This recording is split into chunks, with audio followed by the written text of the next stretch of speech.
မှာဟေးဒါအုံးကြံဒါရိုးရီးယားအုံးကြုံမိုးကြီးစိုက်တာလား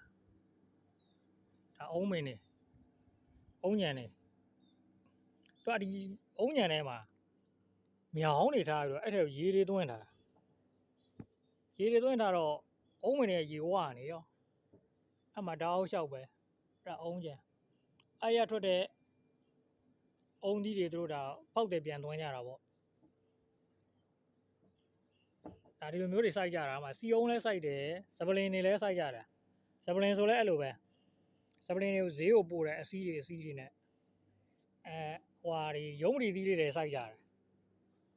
အများကြီးပဲသူကဒီမှာ10မြောင်းတွေဟွာတွေတောက်လျှောက်ရေလောင်သူတို့လုပ်ပေးတာတဲ့ရေကမပြတ်ဘူးတောက်လျှောက်သွန်းကြတယ်စပားတွေလည်းဒီလိုပဲတောက်လျှောက်စပားတွေစိုက်တယ်တစ်နှစ်ပတ်လုံးရိတ်နေတာတစ်နှစ်ပတ်လုံးရိတ်နေတယ်ရိတ်လိုက်ပြန်ဆိုင်လိုက်ရိတ်လိုက်ပြန်ဆိုင်လိုက်တရတီးတွေဆိုလည်းအဲ့လိုပဲတစ်နှစ်ပတ်လုံးသီးနေတာအဲ့မှာဒါရေမြောင်းနေရေတွေသွင်းထားတာတောက်လျှောက်အဲ့ဒါမှငါးရောဘာတွေရောအကုန်ရှိတယ်ငါးတွေဘာတွေရောသူတို့မဖမ်းကြပါဘူးအသီးအနှံတွေပဲအဓိကစိုက်ကြတာတကယ်ဟိုအဆင်ပြေတယ်အကုန်လုံးတိုးတက်လာတဲ့သဘောပေါ့အစိုးရကသူတို့အတွက်အများကြီးလုပ်ပေးတာလေဒီ10မြောင်းတွေပေါက်ပေးတယ်ရေချိန်မျိုးသွင်းလို့ရတယ်ရေရှားတယ်ဆိုတာမရှိဘူးဒါမှမဟုတ်ဒီမှာအောင်မြင်တယ်